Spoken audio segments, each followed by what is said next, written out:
Karagdagan pa nating mga balita. Pag-uulat mula naman sa ating CMN roving reporter sa Mindanao. CMN Live Nation. Willie Boy Ramos, magandang araw sa iyo.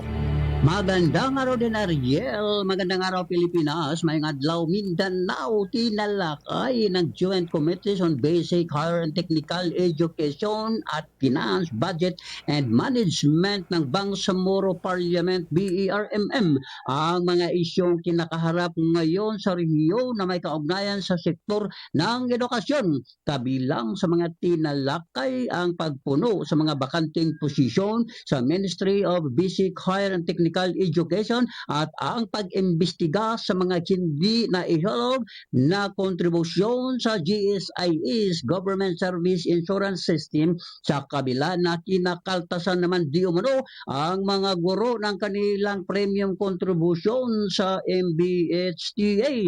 Kasunod ang mga napatunayan sa kanilang pagsuri ang dapat sisiyasatin ng komite na walang sahod ang mga guro at ang ibang kawani ng MBHTA. Lumitaw din sa pagdinig na walang mga appointments ang mga guro at ang nasa volunteer status pa ang mga iyon.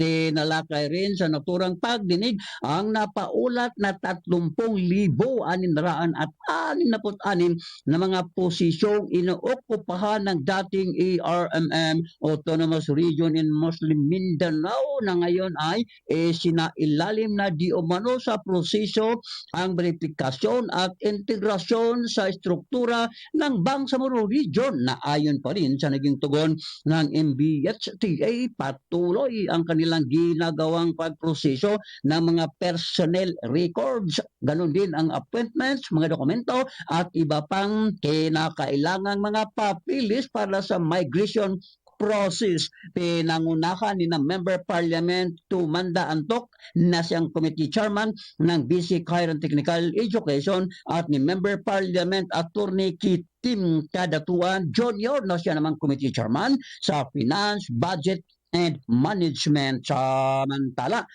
naresto ng Regional Intelligence Division Region 13 Caraga kasama ang LTO, Land Transportation Office National at ang Buena Vista Agusan del Norte Municipal Police Station ang siyam na mga tauhan ng LTO Butuan pending identity sa isang isinagawang entrapment operation sa Barangay Alubid, bayan ng Buena Vista Agusan del Norte na habang nagsasagawa ng highway checkpoint ang siyam na mga LTO. Tiyempo naman na mayroong transaksyon arestado ang mga LTO na matagal na rin pala itong inireklamo ng mga motorista sa LTO National na siyang gumawa naman ng hakbang coordinated sa Police Regional Office Region 13 Caraga Regional Intelligence Division. Well, Ramos, CMN Robert Reporter ng Mindanao Radyo Kalikasan ng Objektibis na gulat ng live para sa CMN